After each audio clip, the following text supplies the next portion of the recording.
నమస్తే మేడం. నమస్తే అన్న. సో బాలయ్య బాబు గారు అంటే మనందరం కూడా ఆయన డైలాగ్స్ కానీ అంటే ఆ సినిమా కోసం వెయిట్ చేస్తాం. సో అఖండ 2 నుంచి ట్రైలర్ వచ్చింది, ఎట్లా అనిపించింది? బాగుంది టైలర్ అండ్ ఆయన డైలాగ్స్ కానీ ఆయన మూమెంట్స్ కానీ ఆయన లుక్ కానీ చాలా బాగుంది.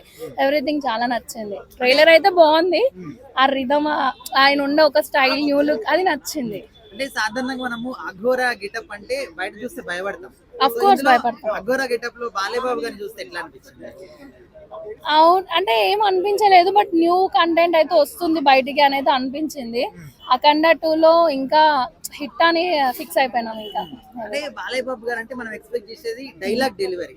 అవును, డైలాగ్స్ ఎట్లా అనిపించింది? మొత్తం డైమండ్స్ అండి ఒక్కొక్క డైలాగ్. కానీ పడితే బాగుండు తీసుకునేదాన్ని.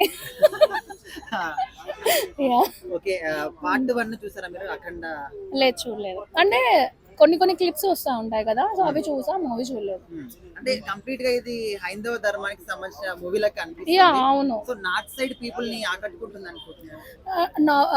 వై నార్త్ సైడ్ పీపుల్ మన సౌత్ కూడా కనెక్ట్ అవుతారు కదా, వాళ్ళే కాదు ఇక్కడ కూడా మనం ఆటోమేటిక్ గా చూస్తాం బట్ కన్నా క్యారెక్టర్ కి కనెక్ట్ అవుతాం. ఎందుకంటే అఘోరిని మనం లైవ్ లో ఇక్కడ చూసాం కదా, సో అదే విధంగా అదే డ్రెస్సింగ్ తో ఇతను తీస్తుండే మేబీ కొంచెం కనెక్ట్ అవుతాం కదా.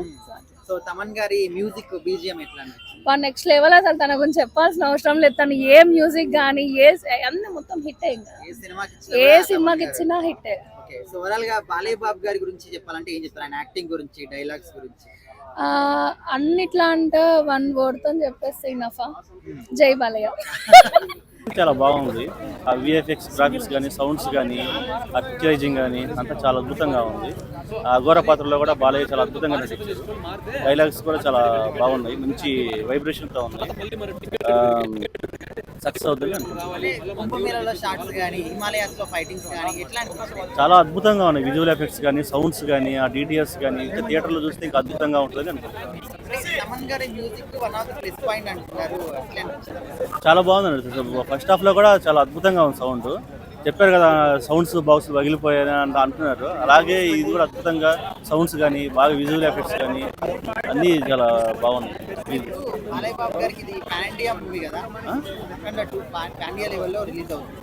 అవును,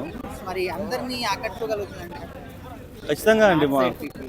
ఖచ్చితంగా అండి, ఎందుకంటే ఆ విజువల్ ఎఫెక్ట్స్ చూసారు మీరు కూడా, చాలా ఎంత బాగున్నాయో అందరికి అర్థమవుతూనే ఉంది. దాని గురించి యూట్యూబ్లో కూడా అంతా బాగా చెప్పుకుంటున్నారు. రివ్యూస్ కానీ అన్నీ కూడా బాగున్నది, బాగా హిట్ అవుతుంది. మనకు కూడా అర్థమవుతుంది చూస్తుంటే. సౌండ్స్ కానీ చాలా అద్భుతంగా బాగుంది.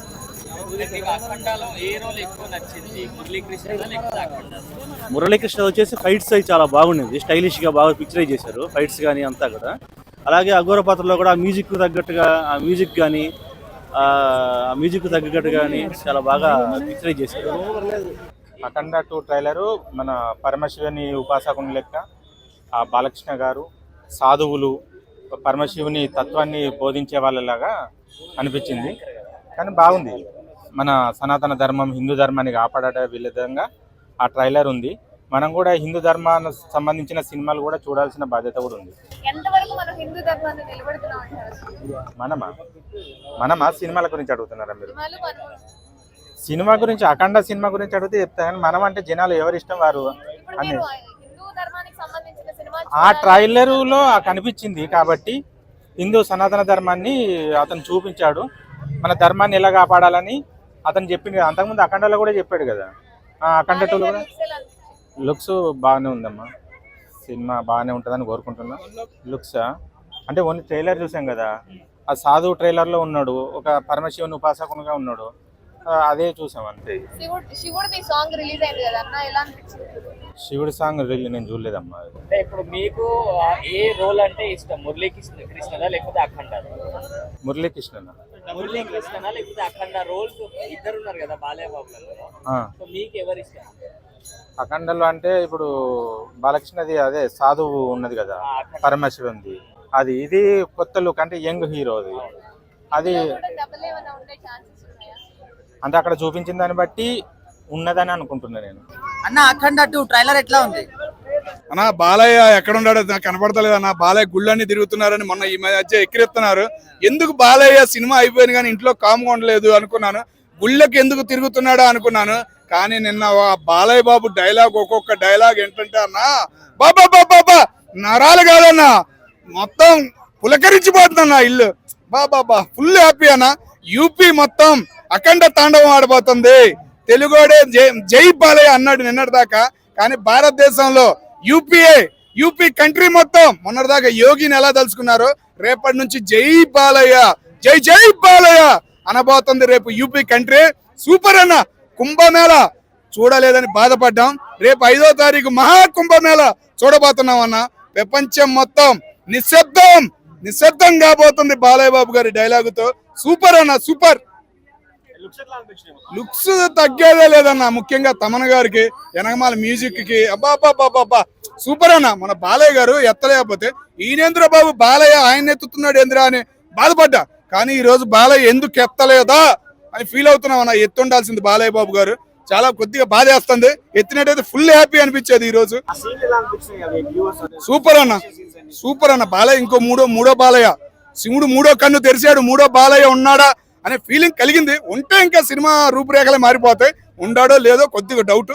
అదన్న అన్న వచ్చినాయి అన్న చేతి నుంచి తలలు. అబ్బా ఏం వచ్చినాయి అన్న తలలా ఏందన్న. అమ్మ చిన్నపిల్లలు దయచేసి వెళ్ళొద్దన్న. హాల్లో అయితే భయపడిపోతారు, పెద్దవాళ్ళు మేమే భయపడిపోయాం. రాత్రి చూస్తే కల్లోకి అదే వచ్చిందన్న. ఏముందని జై బాలయ్య అనాలి, ఫుల్ గా తినాలి. ప్రతి దానికి జై బాలయ్య అనే డైలాగ్ వచ్చింది. గొంతు అనేది గట్టిగా పెట్టుకుని వెళ్ళాలి. సౌండ్ ఉంటుంది చూసా, దూదులు అంటారు ఏందో, దూది కానీ ఏదన్నా అవి పెట్టుకుని వెళ్ళండి. ఇయర్ ఫోన్స్ పెట్టుకెళ్ళినా కూడా పగిలిపోతాయి. చెబుతున్నా ముందే, ఇయర్ ఫోన్స్ వద్దు, ఓన్లీ దూదే పెట్టుకుని వెళ్ళండి. ఇయర్ ఫోన్స్ పెట్టుకుందాం లేదన్న సౌండ్ ఎక్కువ వస్తాయి అని అనుకోవద్దు పొరపాటును కూడా. అవి కూడా పగిలిపోతాయి. అయిపోయినా కూడా పగిలిపోతాయి. యాపిల్ అయినా ప్రపంచం మొత్తం నువ్వు ఏది పెట్టుకెళ్ళినా గానీ బాలయ్య బాబు గారి డైలాగ్ కి ప్రపంచం మొత్తమే రేపు పగిలిపోతుంది. కుంభమేళ జరగబోతుంది. మహాకుంభమేళ రేపు డిసెంబర్ 5వ తారీఖు జరగబోతుంది అన్న.